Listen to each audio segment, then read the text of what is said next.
Industri pertambangan di Indonesia memiliki peranan penting dalam pertumbuhan perekonomian negara selama ini. Bahkan pada tahun 2021, sektor pertambangan menyumbang penerimaan negara bukan pajak lebih dari 70 triliun rupiah. Hal ini menandakan betapa pentingnya sektor pertambangan untuk negara Indonesia. Terdapat beberapa permasalahan yang terjadi di sektor pertambangan selama ini, seperti 1. Izin usaha pertambangan yang tidak memenuhi persyaratan administrasi dan kewilayahan. 2. Banyak pihak yang menyalahgunakan izin usaha pertambangan. 3. Tidak termonitornya perusahaan pertambangan untuk melakukan pembayaran royalti maupun iuran tetap ke kas negara. 4. Tidak patuhnya perusahaan dalam melakukan good mining practice. Berbekal dengan permasalahan tersebut, Kementerian ESDM melalui Direktorat Jenderal Mineral dan Batubara membuat suatu inovasi bernama Minerba One Data Indonesia atau MODI. Aplikasi MODI menyediakan kebutuhan akan database perizinan pertambangan mineral dan batubara sebagai komplementer dari Minerba One Map Indonesia yang telah secara spesifik dipergunakan sebagai database spasial pertambangan. Data yang dikelola dimulai dari data perusahaan, data perizinan, investasi, tenaga kerja, kecelakaan tambang, dan commodity development dari perusahaan mineral dan batubara.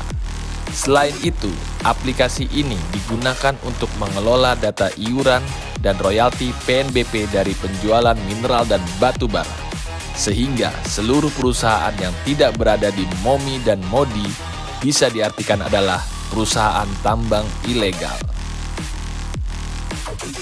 Tantangan dalam merealisasikan inovasi ini adalah terdapat penolakan dari beberapa oknum penambang ilegal karena data pertambangan di seluruh Indonesia termonitor melalui inovasi ini. Dengan adanya inovasi Minerba One Data Indonesia, sistem pencatatan seluruh aktivitas pertambangan dari produksi mineral dan batubara harian, reklamasi, lingkungan pertambangan, pemasukan negara dapat terlihat jelas, sehingga para pelaku usaha maupun investor di seluruh Indonesia menjadi percaya untuk berinvestasi di Indonesia.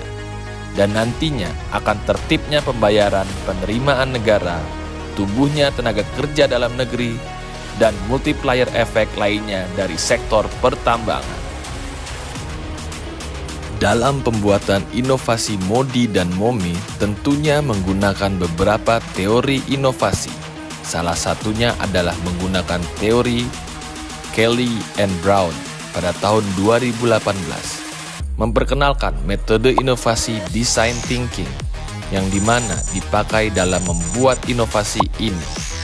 Langkah-langkahnya adalah mengobservasi permasalahan, mendefinisikan permasalahan, melahirkan ide atau inovasi, lalu ide tersebut dicoba dengan membuat prototipe dan mengembangkannya.